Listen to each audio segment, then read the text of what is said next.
Bonsoir. Piskat Tet Zain, ce qui veut dire 16. Yesh Adam, Kore Besfarim, Minyane Maalot El Kedusha, Lasho Mitztaeret ou Mitzmogeget Bekirbo. Comme on l'avait déjà dit dans ce chapitre 14, le Rav décrit toutes sortes de situations complexes dans lesquelles l'homme peut se trouver et il propose le moyen de sortir de ce labyrinthe. Contrairement au premier chapitre du livre, dans lequel il a exposé les principes essentiels de la Teshuvah, etc., maintenant c'est vraiment la mise en pratique. Donc il peut arriver que quelqu'un lise dans le livre, les livres de Kodesh, qui décrivent des niveaux de sainteté très très hauts, et il ressent une douleur atroce. Il se sent vraiment attristé. Dit le Rav, que faut-il faire? Il faut savoir diviser les facteurs qui entraînent cette tristesse en parties différentes. Vimsa,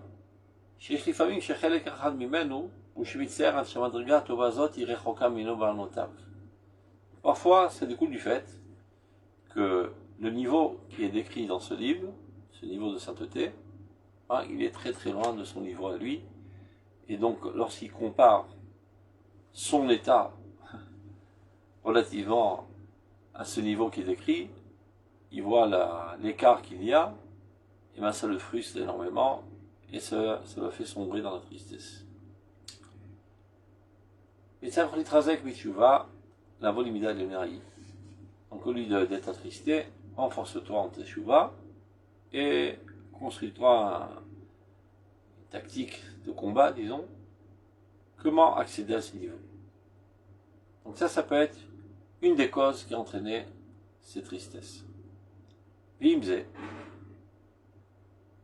Itachen, sheyesh be'ota mida, chelek shu pachut merko. Ça peut être exactement le contraire. Ce qui est décrit dans ce livre qu'il est en train de lire,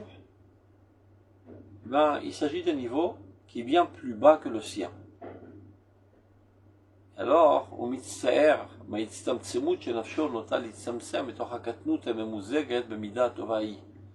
donc il en souffre énormément de cette réduction que son âme est amenée à faire face à la petitesse qui est mêlée à ce niveau qui est décrit dans le livre. Je donne un exemple. Supposons qu'on ait affaire à quelqu'un qui est un grand idéaliste, qui fait tout de manière désintéressée, par mot du bien, par identification totale avec le bien, etc. Et que par hasard, je sais pas, il était dans une synagogue, il attendait entre Mincha et Varvit, il ouvre un livre qui parle du service divin. Et celui qui écrit ce livre, pour motiver les gens à s'appliquer, à faire la volonté de Dieu, mais il apporte des arguments du niveau de la crainte du châtiment ou bien l'espoir de la récompense. Et bien celui qui a l'habitude, dans tous les domaines de sa vie, à être bien en delà de ce niveau, il fait tout de manière désintéressée, par amour, par identification avec l'idéal. Et quand il voit que, a priori, la Torah lui propose d'étouffer cet élan et le rapetissir à un niveau de calcul assez élémentaire et enfantin, qu'est-ce que je gagne et qu'est-ce que je perds, il se sent vexé, humilié, frustré. Et donc tout simplement, ce livre n'est pas fait pour lui, il est fait pour d'autres personnes qui eux sont tellement loin, qui ont sombré tellement profondément dans les saletés de la vie, qu'aucune pensée idéale ne peut les élever, si ce n'est la crainte du châtiment. Ce livre, il est adressé à eux et pas à toi. Il n'y a pas de quoi en faire une maladie. Ferme-le, il n'est pas fait pour toi. Mais malgré tout, si déjà, comme par hasard, tu as ouvert ce livre, c'est pas par hasard. Tout est le fait de l'Ashgachat Hashem. C'est Dieu qui a fait en sorte que tu ouvres ce livre. Donc, צריך לברר לעצמו עד כמה יאושר באמת כשיקח מזו המידה. ועד כמה השכרו תלוי בשמירה שלו להישאר, או להשאיר, בצמצומה, כי אם לעלות למעלה ממידתה מעלים לקודש. Si déjà tu as rencontré cette donnée, une argumentation basée sur la crainte du châtiment et l'espoir de la récompense. Évidemment, c'est bien plus bas que ton niveau de vie constant, habituel, mais si déjà tu l'as ouvert, c'est pas par hasard. Essaie de voir ce que tu peux quand même en retirer, et si ce n'est tel que c'est décrit, eh bien tu n'as qu'à élever ce qui est marqué. Je te donne un exemple. Si par exemple, il y a marqué, et très souvent ça arrive malheureusement, si tu veux pas ceci, tu seras brûlé dans l'enfer, avec des flammes, etc., etc. Vous connaissez ces messages, qui sont totalement inadéquats à notre génération. Certaines générations, c'était le seul langage possible. Au Hachem, dans notre génération, on a affaire à des gens grands, idéalistes, etc. Donc ce langage ne peut que les écarter du judaïsme, mis à part quelques dinosaures qui, de manière accidentelle, vivent dans notre génération, mais qui n'appartiennent pas à la génération. Donc pour eux, peut-être, ce genre de livre est adéquat. Mais comment quand même traduire ça à ton niveau? Je donne un exemple. Si on te parle de l'enfer et des flammes, etc., ben t'as qu'à traduire ça en une brûlure interne, une sensation de gâchis. C'est-à-dire, j'avais la possibilité de faire de grandes choses dans ma vie, et j'ai passé ma vie sans les faire. Donc il y a une frustration profonde, il y a une certaine sensation de culpabilité qui brûle énormément l'intériorité de ta vie. Et ben, à ton niveau, c'est comme ça qu'il faut traduire les flammes de l'enfer. Et non pas que, véritablement, tu es un steak qu'on met sur le feu. C'est une brûlure intérieure. De même, la récompense. Si pour certaines personnes, ils ont besoin d'imaginer qu'arriver là-bas, mais ils auront toutes sortes de gâteaux à la crème, et c'est ça ce qui les stimule, parce qu'on a affaire à des gens un petit peu enfantins, et bien toi, tu peux te traduire ça comme satisfaction profonde d'avoir fait des choses importantes dans ta vie, et ça c'est une récompense. C'est pas pour ça qu'on doit le faire, on fait ça parce que c'est la volonté de Dieu, mais de fait, lorsqu'on est conscient du fait qu'on fait des choses grandioses, on est empli de satisfaction profonde, et ceci est la meilleure des récompenses. Schar mitzvah, mitzvah, disrazal. Le mérite du mitzvah, c'est la mitzvah elle-même. Pas besoin d'aller chercher autre part. Le fait même que tu as le mérite d'être associé à Dieu, à l'avancement du monde, tu as le mérite d'appartenir à l'idéal divin et d'y contribuer, de contribuer à sa réalisation, c'est le plus grand des mérites. Pas besoin de chercher encore autre chose à part cela. Donc, on a compris. Passons. Prochain paragraphe. Yudzaï. Yesh. Shine ofanim shel gadlut madriga. Il y a deux genres de grandeur de niveau. C'est-à-dire deux types de personnalités qui arrivent à des hauts niveaux de spiritualité. Ofen ha'echad, mitzad ha'ma'asim ha'talmud. Donc la première manière, elle est fondée sur les actions et l'étude.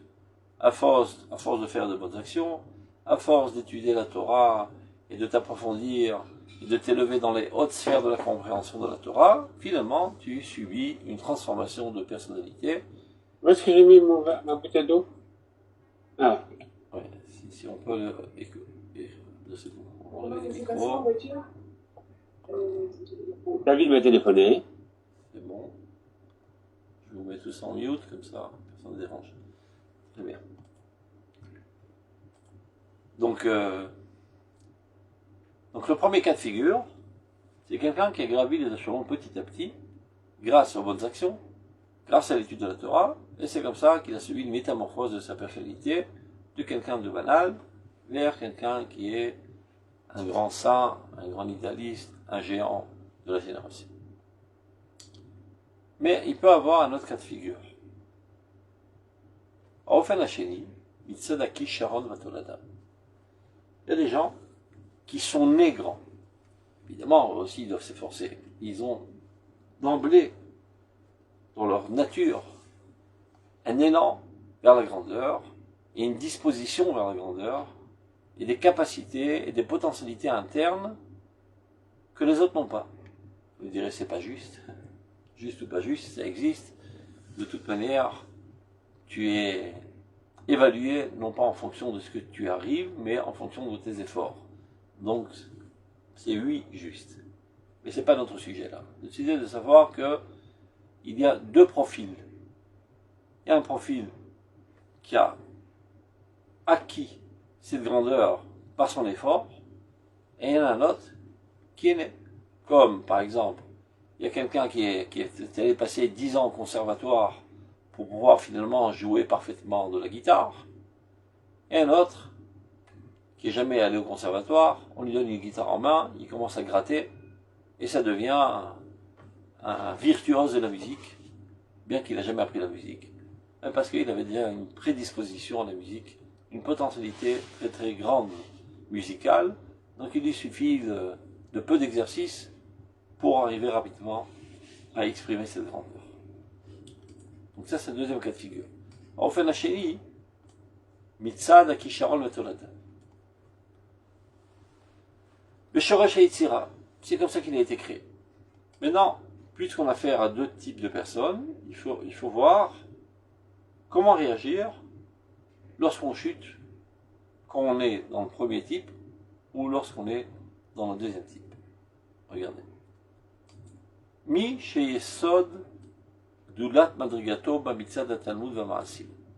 Donc si on a affaire au premier genre, c'est-à-dire des gens qui ont acquis leur grandeur par l'effort, petit à petit, niveau après niveau. Kesheored du medragato. Il arrive qu'il a chuté, il a fait un péché, il a chuté très très bas.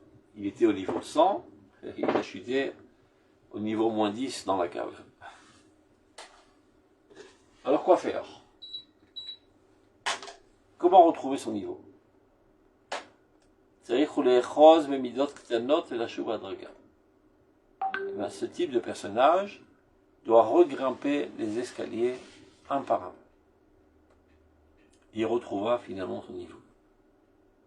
Aval, par contre, Mishi esod gdulato mitzad kishrono biikar toldato migdulat nishpeto, celui dont le fondement de sa grandeur découle d'une aptitude innée, une grandeur d'âme, alors lui, gam aurait de malado, même quand il chute, et ça arrive à tout le monde, comme dit le verset En Baretz Adam Tzadik c'est Tov et le Echeta. Ça n'existe pas un tzadik qui fait que le bien, qui ne faute jamais. Nul n'est infaillible. Donc même ce personnage grandiose peut arriver qu'il a fait un péché, qu'il est chuté.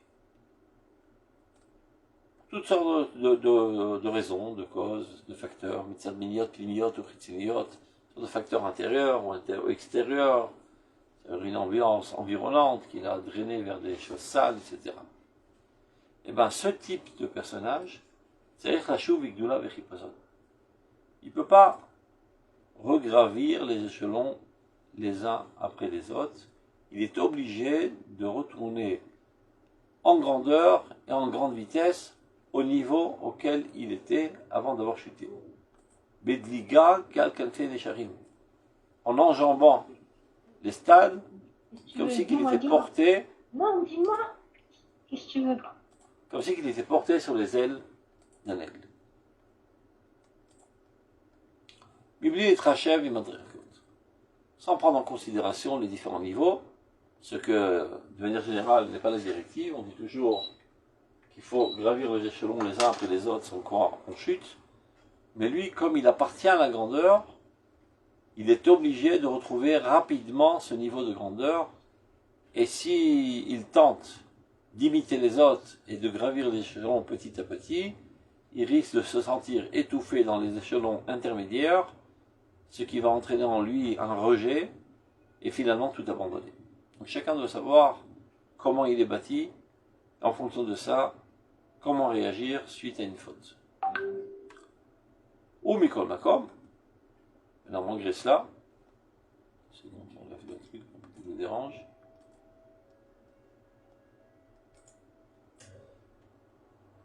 מצטרפת לזה גם כן תשובה במידות של קטנות ודקדוקים פרטיים השייכים להם. Lui aussi, il doit faire attention de manière minutieuse à réparer tous les plus petits détails de l'halakha qu'il a délaissés. Et là, chez En Enan Yikar Melechet Shuvato. La différence, c'est que chez lui, c'est pas on va dire, le point essentiel. C'est secondaire. Le point essentiel, c'est de rapidement se réélever à la sphère spirituelle dans laquelle il baignait de manière constante, qui lui était totalement naturelle. C'est à cela qu'il doit mettre l'accent essentiellement. Secondairement, il doit aussi, tant bien que mal, essayer de réparer ces inexactitudes concernant l'application de l'alpha. La chaîne est nan. Yikar melechet tchuvato shel mi sheshorsho gadol v'niskar. La guerre chez Snifim. Snifim, ce sont des choses périphériales qui viennent se rajouter à l'essentiel. La métaphore là, ketavlin amamtikin. C'est comme des épices qui viennent adoucir. C'est-à-dire, cet élément est inconsommable sans épices. On met des épices pour que ce soit plus avalable. Donc il y a l'élément nutritif essentiel. Et pour que ça glisse mieux, on rajoute des épices. Donc chez lui, toute la précision et l'application, c'est un niveau d'épices. Mais l'essentiel chez lui, c'est de retourner rapidement aux hautes sphères de la spiritualité, qui est sa sphère naturelle. C'est vrai qu'il a chuté, mais lui, il appartient au 100e étage. C'est ça sa vie naturelle, c'est pas de manière artificielle, et c'est pas suite à un effort de longues années qu'il est arrivé là-bas, il est né comme ça.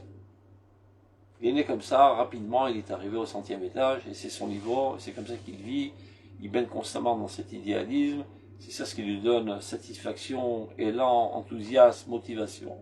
Et moins que ça, il se sent étouffé. Donc chacun doit connaître sa monture. Comme dit Srazal, Yodea Tzadik Nefesh Behemto. Le Tzadik doit connaître l'âme de son âne. Et bien ton âne, c'est ta personnalité. Il y a ton âme qui chevauche un âne. L'âne, c'est ton corps, ta personnalité, ton caractère, etc. Donc tu dois connaître exactement comment tu es construit, comment tu es bâti, et en fonction de cela, comment réagir lorsque tu chutes, et surtout ne pas imiter les autres. Je veux dire, bah, tu vois bien, mon ami, qui était au même niveau que moi, lorsqu'il a chuté très très bas, ben, ça lui a pris 3 ans pour retourner à son niveau, parce qu'il est allé minutieusement gravir les échelons, les escaliers, un par un. Une fois qu'il se sentit bien au niveau 1, il est passé au niveau 2, il se sentit bien au 2, il est passé au niveau 3. Ça c'est parfait pour lui, il n'a pas le droit de faire autrement. Parce que c'est comme ça qu'il est conçu. Mais toi, c'est pas pareil. Toi, tu es prédestiné pour la grandeur. Et si tu vas t'entêter à regravir les échelons un par un, tu vas en ressortir frustré, étouffé, avec une rébellion interne qui finalement va t'amener les mots à ça, le Torah, à un dédain et un dégoût de la Torah qui viennent enlever ta joie de vivre. Donc tu es obligé d'enjamber rapidement les niveaux sans trop faire attention. L'essentiel, c'est de retrouver rapidement ton niveau naturel. Il y a la tchouva Ramak de là. Et ça, c'est la tchouva la plus grande qui est destinée aux grandes personnes. Donc, comme j'ai dit précédemment, même les gens moyens, même les gens qui sont nés très très bas peuvent y accéder, mais chez eux, ça nécessite beaucoup d'efforts. Et chez lui, moins d'efforts. Et la question de justice n'entre pas en question, parce que Dieu, de toute manière, n'évalue pas notre valeur en fonction des résultats, mais en fonction de l'effort. Tov. Yud Zaim Prim, 17 Prim. Il n'y a pas de question en fait. Ça paraît évident que tout le monde est si silencieux. Ou c'est trop clair, ou vous comprenez rien. Donc ça, c'est un petit peu rachou, comme on dit. J'aime pas faire un monologue. C'est clair, c'est clair. Donc, s'il y a des questions pour mieux approfondir, de manière plus pointue, ça me ferait plaisir. Vous expliquez très très très bien, vraiment. Merci. On continue. Elle les dagdek mitchouva la draga. Pas besoin d'être si minutieux dans le processus de tchouva, de faire attention à tous les niveaux. Qui est Moshe medagdekim, mais yosher amaasim lechatrila. C'est rien de différence entre la première montée et la montée qui vient après la chute. On va donner une image. Supposons que maintenant tu te trouves au niveau 10 de spiritualité, de proximité de Dieu, d'idéalisme, etc. Tu gravis les échelons, ben tu fais ça petit à petit. Quand tu es au 11, tu le vis pleinement, entièrement, en toute satisfaction, en toute compréhension. Une fois que tu es stable au niveau 11, tu commences à appréhender le niveau 12, et ainsi de suite. Et ça prend du temps. Maintenant, s'il s'avère que maintenant tu as gravi les échelons, tu es au niveau 100, et que tu appartiennes au premier tipus qu'on a parlé précédemment. Je ne parle pas des gens qui sont nés par la grandeur. On parle des gens normaux, qui sont nés moyens et qui ont gravi les échelons grâce à leurs efforts, leurs études, etc. Et bien même ceux-là, malgré tout, lorsqu'ils chutent et qu'ils doivent retourner à leur niveau, ben, c'est pas censé prendre le même temps. Parce qu'il y a une différence quand tu acquiers un niveau pour une première fois, ou bien tu es tombé et tu dois retourner à ce niveau, ben, c'est une zone qui t'est déjà connue. Tu l'as déjà vécu, cette zone. Donc c'est pas une découverte de l'Amérique, c'est quelque chose que tu connais déjà. Donc vite fait, un coup de regard à droite et à gauche, tu comprends où tu te trouves, hop, tu peux passer au prochain stade. Donc c'est ce qu'il dit là. En le dagdek batchouva la draga, qui est moshe dagdekim be yosher amaasim lechatechila. C'est pas similaire. La première élévation, ou bien une réélévation suite à une chute. Kalpirov, de manière générale, on peut se permettre d'enjamber quelques niveaux parce que c'est du déjà vu. Et de la chouve, je répare ça. Elle a comme Shamdou Alav, l'Iflan Nefila, pour retourner à l'endroit dans lequel on se tenait avant la chute. Donc qu'il soit bien clair, là il ne parle pas seulement de ceux qui sont nés avec une tendance vers la grandeur, même les gens qui ont acquis leur niveau par effort, eh ben c'est autre chose.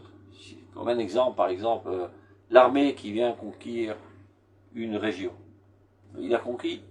Après, parfois, il y a un retrait pour toutes sortes de causes stratégiques ou bien politiques, comme ça nous arrive à Gaza, malheureusement. Mais une fois, la deuxième fois qu'on revient, bon, on connaît déjà le terrain, ça va 10 fois plus vite. Toutes les précautions, quand tu vas vers l'inconnu, etc., c'est une zone connue. Donc, Yutret. B'chol darga ou b'chol asagat olam yishba otsar shel kedusha. Vous allez voir comment les piscotes viennent rééquilibrer très souvent une fausse compréhension qu'on aurait pu avoir de la pisca précédente. Parce que comme je l'ai répété à plusieurs reprises, les livres du Rav Kook n'ont pas été comment dire ça, Aricha. Lui, il a écrit les piscaot. Il faut savoir comment que le Rav Kook a écrit ses écrits. Pas qu'il s'est assis avec une plume en réfléchissant pendant 3 heures, comment puis-je décrire cette chose. Il a subi une atkafa elokit, une attaque divine, si on peut dire ainsi, un viol divin. Tout d'un coup, il se sent attaqué du ciel, et un besoin intense de se mettre à écrire, et plop, d'un seul trait, il écrit, je sais pas, une 50aine de lignes, sans aucune rature, aucune erreur. Roi HaKodesh. Et parfois, il était tellement empris de Roi HaKodesh, il écrivait, mais la feuille était terminée. Alors il condensait les lettres, et parfois il continuait à écrire sur la table. Il ne pouvait pas s'arrêter. Après, il a fallu tout recompiler, tout organiser en tant que Shita. Et ça, ce travail extraordinaire, ça a été fait par son fils, le Rav Tzviuda Cohen Kook. Donc il est allé récupérer tous les écrits de son père, qui sont évalués à des dizaines de milliers de feuilles, et de ça faire des livres. Déjà du vivant de son père. Donc parfois, quand tu expliques un concept, il peut être compris de manière ambivalente. Alors qu'est-ce qu'a fait le Rav Tzviuda, connaissant parfaitement la pensée de son père, parce qu'il a étudié avec lui toute la Torah? Il était chercher une autre piska qui parle plus ou moins du même sujet, mais qui vient rééquilibrer cette fausse route que tu aurais pu faire à la lecture de la première piska. Donc là, c'est ce qu'on est en train de voir, comment le Rav Tzviuda, petit à petit, nous dirige de manière claire. D'un côté, il te dit, faut enjamber, d'un autre côté, il dit, fais gaffe, pas trop enjamber. Alors regardez cette piska qui vient, au contraire, freiner un petit peu cette volonté d'enjamber. Regardez. Le Chol Darga, c'est important de savoir, parce que très souvent, quand tu as un livre, tu veux savoir qui est l'auteur. Mais qui est l'auteur des livres du Rav Kook? Mais il y a deux auteurs. C'est le père et le fils, qui ne réalisent en fait qu'une seule personnalité, Avubnin. Roé Even Israël, Avubnin, c'est le père et le fils. Et plus encore, le père disait de son fils, il est plus apte que moi à écrire mes livres. Moi, le Rav Kook avait essayé une poussée d'Esprit Saint qui l'a mené à écrire, mais comment rédiger les choses? Son fils était plus grand que lui. On peut dire, mais comment est-il possible que l'élève soit plus grand que son Rav? Ça, on l'a déjà rencontré dans la Bible. Lorsque, je fais une parenthèse, c'est important de manière générale de comprendre comment sont conçus tous les livres du Rav Kook. Lorsque Eliyahu Hanavi s'est élevé au ciel dans son char de feu, mais juste avant qu'il quitte son élève, Elisha, son élève lui demande une dernière demande avant de le quitter. Il lui dit, Pishnaim beruchacha. Fais-moi une grâce et fais en sorte que je reçoive le double de ton esprit. Quelle audace, quelle effronterie, je dirais même, d'oser demander à son rabbin d'être 2 fois plus grand que lui. Pas possible, c'est pas concevable. En fait, il faut comprendre. C'est pas qu'il a demandé d'être 2 fois plus grand que lui. Parfois, il y a quelqu'un qui se trouve au niveau 10 000, mais qui n'est pas capable de s'exprimer, de s'expliquer clairement. Il est tellement grand qu'il ne sait pas se rabaisser à la hauteur des auditeurs. Et donc, finalement, ce qui reste dans la tête des auditeurs, c'est seulement 100 de ces 10 000. De ces 100 000. Et voilà que son élève, qui est bien plus petit que lui, peut-être un dixième de lui, mais lui était capable d'expliquer parfaitement et clairement. Et donc finalement, l'auditeur, au lieu de recevoir 100, il a reçu 1000. Donc il s'avère que celui qui transmet le message originel est capable de le transmettre mieux même que l'originel lui-même. L'originel lui-même, si lui, il avait essayé de le transmettre, il aurait pu transmettre que 100.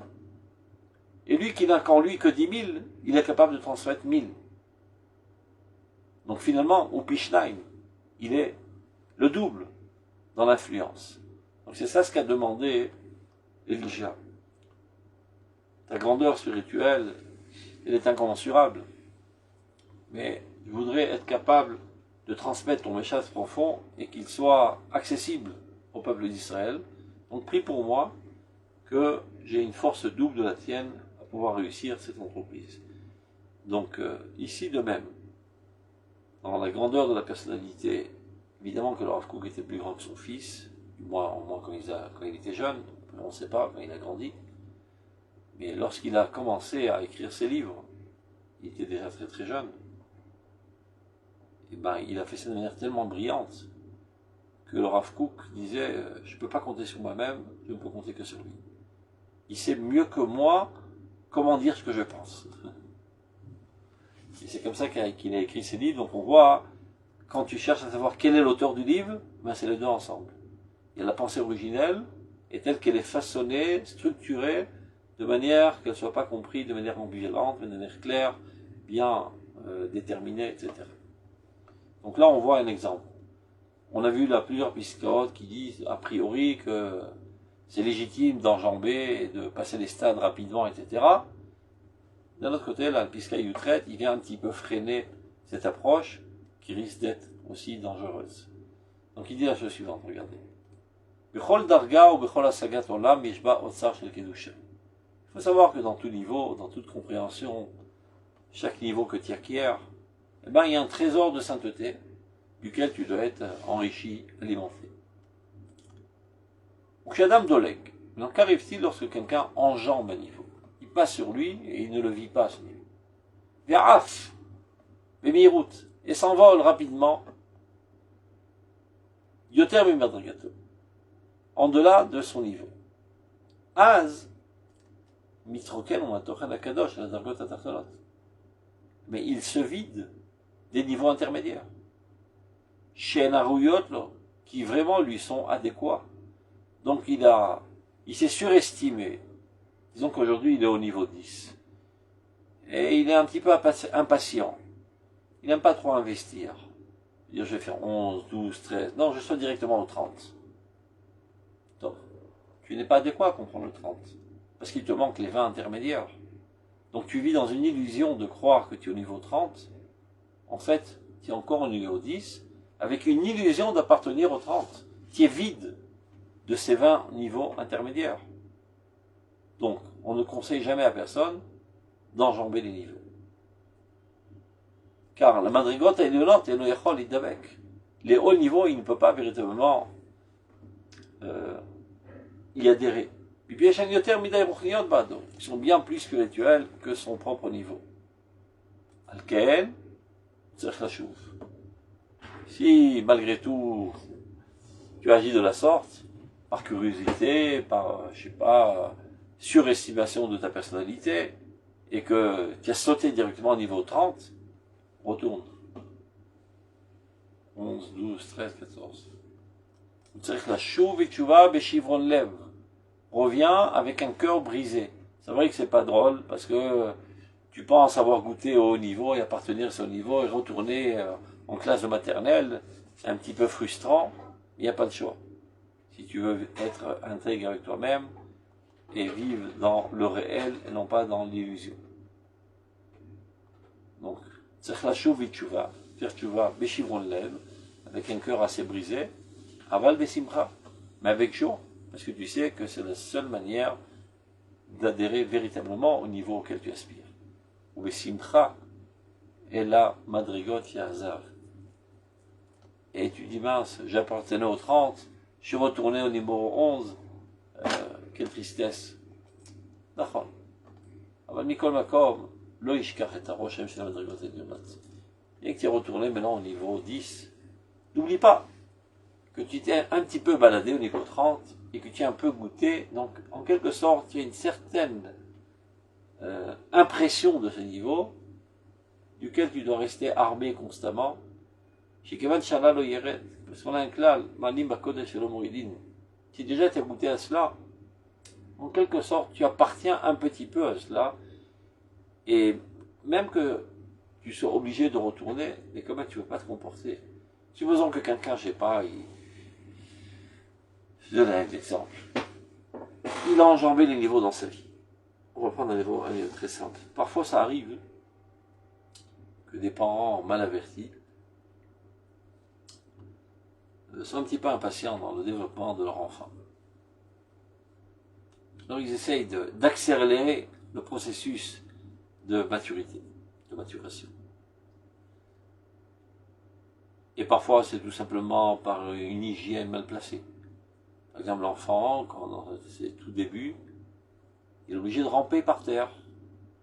Eh ben non, il va ramper par terre, il va se salir tous ses habits, il va mettre ça à la machine à laver, une prise de tête. On va pas le laisser ramper. On va lui acheter un petit truc comme ça. Je me rappelle quand on était petit, on avait un cercle dans lequel tu te tiens debout avec 4 roues et tu avances avec. Imparfait, tu vois, il marche. Bon, c'est une illusion, il ne marche pas. Il n'est pas capable de marcher de lui-même. Il est au niveau de ramper maintenant. Là, on voit, tu vois bien qu'il marche. Toi, après, tant bien que mal, il a réussi à marcher. Et comme ça, il grandit petit à petit, il va à l'école, il arrive en terminale. Et tout d'un coup, il a une crise, il fait une petite dépression, etc. Il va sur le psychologue. Alors le psychologue commence à l'interroger dans tout le développement de sa personnalité, etc. Et il se rend compte que cet enfant a enjambé un des stades de sa progression, qui était de ramper. Alors il dit, écoute mon pote, si tu veux retrouver ta santé morale, avec tout le que cela peut paraître rigolo et même peut-être attristant, tu es obligé de retourner ramper à terre. Il dit, non, ça va pas la tête. Fais ce que tu veux, c'est ce que je préconise. Si tu veux retrouver ta santé morale, tu dois retourner au niveau de ramper à terre. Et il n'a aucune envie, alors son père qui comprend que c'est lui qui est coupable de l'avoir fait enjamber ce niveau, donc il trouve toutes sortes d'astuces, bon on va jouer au billes, on va jouer un truc à terre, et il rampe avec lui pour lui permettre de ramper quelques semaines, pour combler ce manque dans le développement de sa personnalité. Mais, dit le Rav, c'est vrai que tu es obligé de ramper maintenant, mais n'oublie pas que tu es un adulte, qui te trouve maintenant en classe de terminale, donc ne te comporte pas comme un petit bébé d'un an et demi qui est en train de ramper, et faire ses besoins dans la culotte, et de pleurer, et d'être toutes sortes de réactions infantiles. C'est-à-dire ça, tu dois le combler, mais tu dois pas prendre avec tout ce qu'il y a autour. Tu appartiens à la grandeur. Donc de même ici. C'est vrai que c'est pas bien d'avoir enjambé le niveau, tu aurais dû aller stade par stade. Par curiosité, par envie, peu importe. Tu as enjambé et tu es allé goûter au niveau. Et finalement tu te rends compte que c'est bancal. Ça ne repose sur rien, il te manque les niveaux intermédiaires. Donc il n'y a pas de choix. Avec tout la tristesse et la douleur qui rentrent là, tu es obligé de rétrograder et retourner au niveau inférieur. C'est vrai, dit le Rav. Et c'est inévitable, incontournable de le faire. Mais n'oublie pas que tu as goûté à la grandeur. Et donc reste toujours dans un idéal de grandeur. Et c'est ça ce qui va te motiver, te stimuler à t'appliquer dans les niveaux intermédiaires. En sachant que tu vas assez rapidement retourner à ce niveau qui te donnait tellement de satisfaction et de bonheur. C'est ce qu'il dit là. Mikol makom lo ishkach et Rochem. Surtout ne pas oublier l'impression. C'est pas une véritable adhésion, mais une certaine impression. Tu t'es promené dans ces sphères, tu as respiré ces sphères. Lo ishkach et Rochem chez la madrigote et des hauts niveaux. Chez Kevan Sharla lo yired. Ça c'est un klal. C'est un principe de base dans la Torah. Malim bakodesh velo moridim. Quelqu'un qui s'est levé à la sainteté, ça chute jamais. C'est-à-dire que ça peut chuter techniquement, mais du point de vue de son essence, il appartient déjà à la grandeur. Au niveau de la halakha, ça s'explique de la manière suivante. Supposons qu'il y a une nappe qui couvre la table sur laquelle le chazan se trouve. Et un beau jour, le responsable de la synagogue dit, oh, cette nappe, on va s'en servir de rideau sur le Haron HaKodesh. Après quelques temps, on a acheté un autre rideau, on va remettre ce tissu comme nappe sur la table du Chazan. Non. Une fois que ce rideau a appartenu à un niveau plus élevé, on ne peut plus rétrograder. Mais cette halakha, elle n'est pas fondée de manière arbitraire. C'est parce que de manière absolue, lorsque la Kedusha apparaît, elle ne peut plus disparaître. Tu peux la cacher, tu peux ne pas en faire cas, mais elle existe. Si vous voulez un exemple que tout le monde connaît, quelqu'un qui habite en Eretz Israël, ou bien qui a fait son aliyah, peu importe, il appartient au niveau de la Neshama. Comme il dit, Noten Neshama la Amalea veruach la olchim ba. Dieu donne la Neshama sur le peuple qui se trouve sur elle, sur Eretz Israël. Et le Ruach sur ceux qui y marchent, c'est-à-dire les touristes. Celui qui n'a jamais mis les pieds en Eretz Israël, eh bien, il n'est qu'au niveau du Nefesh. On parle du nefesh de neshama, rour de neshama, beneshama de neshama, évidemment. Pas nefesh comme un animal. Donc il ne vit pas intensément le niveau de neshama, mais seulement le niveau de nefesh. Le nefesh de Nishmat Israël. Celui qui est venu au moins en touriste et qui a marché 4 pas en Eretz Israël, adhère déjà au niveau du roi. Et celui qui y habite, parce qu'il a fait son aliyah, bien puisqu'il est né là, il y contribue à l'effort national, etc. Il appartient à la Neshama. Et en supposant que ce bonhomme est chuté, il est descendu d'Eretz Israël. Et qu'on n'ait pas peur des termes, selon la Torah, il est considéré comme des vomis. Mataki arrête cette yoshver. Surtout ne pas croire que c'est légitime, pour quelque raison qu'il soit, d'abandonner Eretz Israël. La Torah, le Akadosh Baruch Hu voit ça d'un très mauvais œil, et il appelle ça Vataki ha'aretz et yoshver. La terre a vomi ses habitants. Parfois, il y a des gens remplis d'orgueil qui disent ah, ce sale pays là, j'ai laissé tomber, je suis parti. Tu te trompes sur toute la ligne, c'est pas toi qui l'as laissé tomber, c'est elle qui t'a vomi. Tu n'es pas adéquat à la grandeur de ce pays, c'est pour ça que tu en as été vomi. Mais malgré tout, bien qu'il soit de la vomi, mais il est quand même de la vomi de ce corps saint qui s'appelle Klal Israël. Donc il a en lui cette grandeur. Donc maintenant il a quitté Eretz Israël, il habite à Paris, dans une communauté, et en plus par hasard il est religieux, donc il va à la synagogue, il appartient à la communauté d'un des quartiers de Paris. Malgré tout, bien que de manière individuelle, il a subi une chute catastrophique, il a donné le dos à la Shrina, abandonné Dieu, et s'est sauvé de la terre de Dieu. Donc du point de vue de son niveau individuel, il est vraiment en bas des pâquerettes. Mais du point de vue de son genre, il appartient au genre de Neshama. Et ceci se trouve en lui constamment.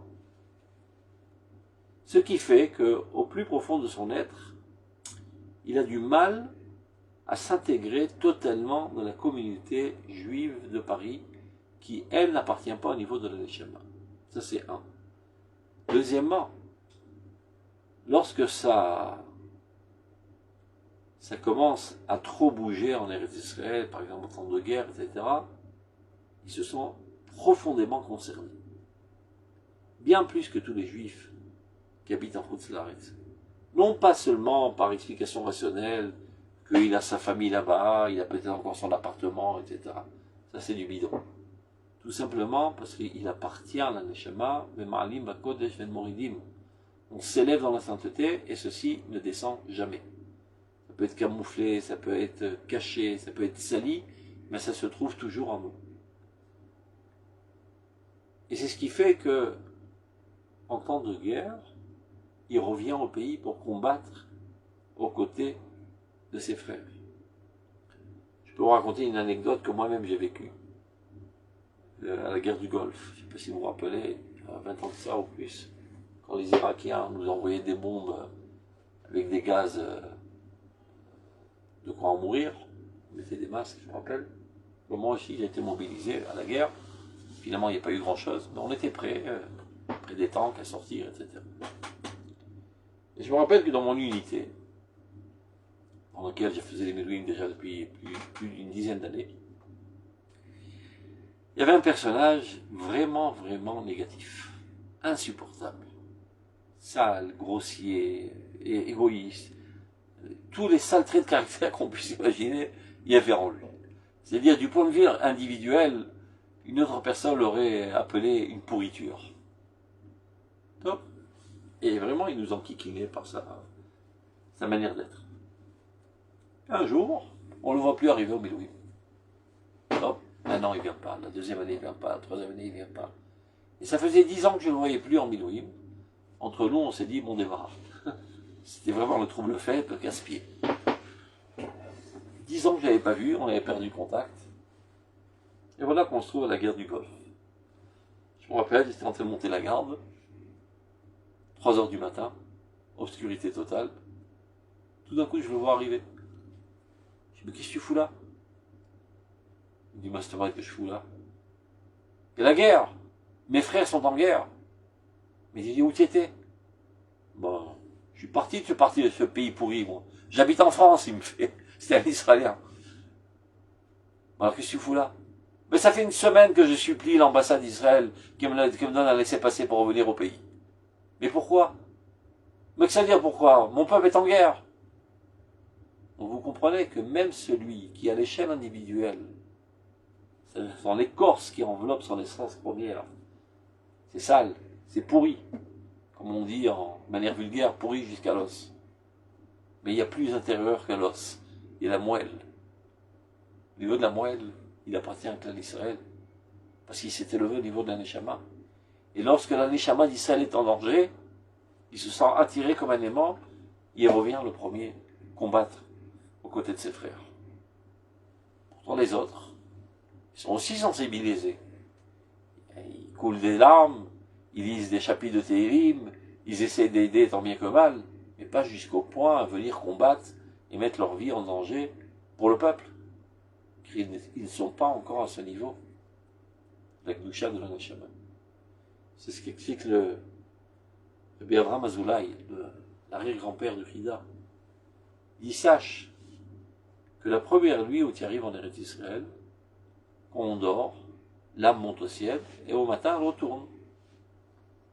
Et bien la première nuit où tu dors en Eretz Israël, ton âme monte au ciel, et le matin tu reçois une autre âme, une nouvelle âme. Tu viens de naître, tu n'es plus la même personne. En fait, je veux dire par là que c'est la première fois de ta vie où l'âme de Klal Israël rayonne dans ta personnalité de manière très très forte. Jusque-là, elle te gérait de manière lointaine, téléguidée, avec onde, mais elle ne se trouvait pas dans ton essence mamash. À partir du moment où tu montes en Eretz Israël, la Shrina, Knesset d'Israël, se dévoile et rayonne très fortement dans ta personnalité, et ceci t'élève au niveau de la Kedusha, de l'Aneshama. Et de là, tu ne peux plus retomber. Même si tu es sale, même si tu es pourri, mais tu peux faire ce que tu as envie. Ce rideau qu'on a accroché à Aaron HaKodesh, même si on le trempe dans les égouts, il appartient toujours à la Kedusha. Et tu ne peux plus le redescendre. C'est qu'une apparence extérieure, toute cette saleté. Il appartient à la Kedusha. Donc là, il y a une certaine ressemblance. C'est pour ça que le Rabbi dit Kivan Sha'ala lo yarad, lo yired. Tu t'es élevé à ces hautes sphères. C'est vrai que tu n'as pas su y faire, et tu as enjambé, tu n'as pas fait ça dans les règles de l'art, etc., etc. Donc tu es obligé de retourner en arrière. Mais n'oublie pas que tu appartiens à cela.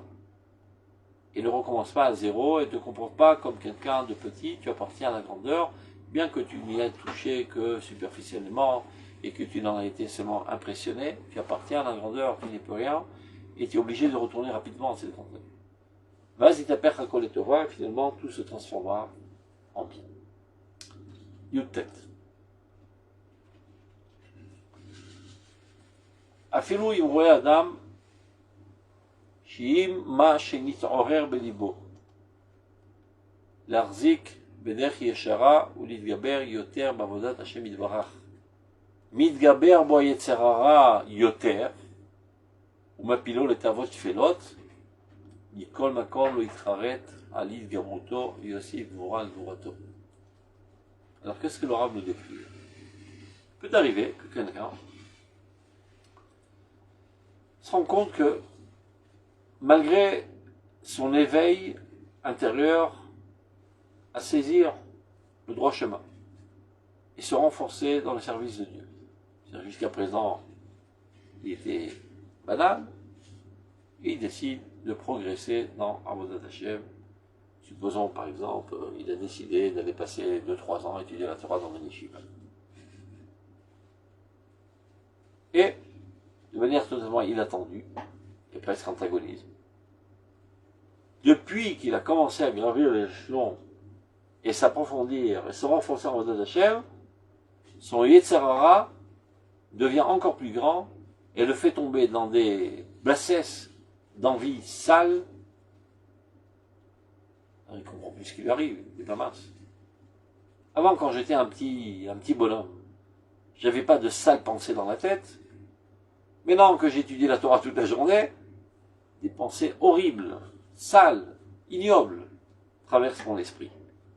Alors laisse tomber, j'ai plus besoin de cette Torah. Je retourne être un petit bonhomme. Du Rav Mikol Makom lui travaille. Surtout ne regrette pas. Renforce-toi. C'est tout à fait naturel. Pour moi, c'est naturel. Israël, Kol Gadol Mechavero, Yitzro Gadol Hemen. Tout celui qui est plus grand que son prochain, et bien son Yetzerara aussi est plus grand que son prochain. Parce que ça veut dire être plus grand. Et plus grand, c'est-à-dire se rapprocher de Dieu. Rapprocher de Dieu, c'est-à-dire se rapprocher de la source de la vie. Ça veut dire que plus de vie est injectée dans ta personnalité. Plus de vie est injectée dans ta personnalité, ça fait grandir toutes tes forces. Toutes les forces, y compris toutes les forces. Alors, supposons qu'une des forces, c'est l'attraction sexuelle, qui était au niveau 10, maintenant elle est montée au niveau 100. Et d'un autre côté, il y a aussi 10 fois plus de cervelle pour contrecarrer ces envies sales. On raconte dans la Gemara. Abaye. Il entend un garçon qui propose à une fille, écoute, demain on fait la route ensemble. J'ai cru comprendre que toi tu dois arriver à Ramleh, et moi je dois arriver à Lod, et on sort de Jérusalem. Bon, on peut faire une partie du chemin ensemble. Il dit, Abaye, c'est louche, un garçon avec une fille tout seul en route, ça va tourner au vinaigre. Donc, en tant que responsable spirituel et moral de la société, il dit, je vais les suivre et être aux aguets. Il les suit, il se cache d'herbe en marbre, de rocher en rocher, il marche derrière eux. Il attend de voir quand ça va mal tourner. Et voilà qu'ils arrivent au carrefour Ramleh-Lod. Salut, la route était très agréable. Ah, il va à droite, et l'autre elle va à gauche. Et rien ne s'est passé. Des kilomètres, isolé, et rien ne s'est passé. Il en ressort brisé. Il revient au Beth Midrash, sanglotant, larmoyant, et se disant, si moi j'étais à sa place, sans aucun doute, j'aurais fauté. Son rabbin le réconforte, les craintes, Kol Gadol Mechavero, Yitzro Gadol Hemen. Tout celui qui est plus grand que son prochain, et bien son Yetzerara aussi est plus grand que son prochain. Car toutes les forces sont amplifiées. Donc le fait que maintenant, Dafka, dans ce processus de grandissement, que le Rav est en train de décrire, tu vis des chutes, des saletés, que tu ne connaissais pas auparavant, c'est tout à fait normal. Ça ne veut pas dire qu'il faut se laisser aller, mais sache que c'est tout à fait normal. Ça veut dire que tu es en train de grandir. Ça arrive parfois. Des élèves qui arrivent à la yeshiva, après quelques mois, ils viennent chez le rabbin, je quitte la yeshiva. Qu'est-ce qui t'arrive? Je sais pas, quand je prie, je fais Shemona Esrei, toutes sortes d'images sales me passent par la tête. J'ai jamais eu des choses pareilles dans ma tête. Parfait, dit le rabbin, c'est pour que tu es en train de grandir. Enfonce-toi en Torah, en Yirat Shamayim, étudie Mesilat Yesharim, tu arriveras à écarter ces seules pensées, que ce sont des phénomènes accompagnant ton grandissement. Donc de même ici, dit le Rav, si quelqu'un se rend compte que malgré son éveil profond, de se maintenir dans la droiture, de se renforcer davantage dans le service de Dieu, du coup, se renforce aussi en lui le Yetzerara, bien plus que précédemment, et le fait chuter dans des envies basses et sales, et qu'on a comme lui travaille. Surtout ne regrette pas ton élévation. Yossif Voura, rajoute du courage, continue de combattre. Et toutes les entraves et les chutes qu'il a eues en route, évidemment tu dois faire tchouva, regretter amèrement ses pensées, etc., et parfois même ses actes. Aval, sache, pour te remonter le moral,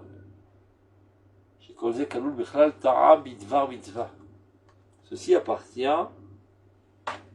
au concept qui s'appelle Ta'a bidvar mitzvah. Des patour mechatat. Qu'est-ce que ça veut dire? Quelqu'un pensait faire une mitzvah, et il s'est trompé. Au lieu de faire une mitzvah, il a fait l'arvera. Patour mechatat. Supposons par exemple, quelqu'un a eu 2 enfants, des jumeaux. Un est né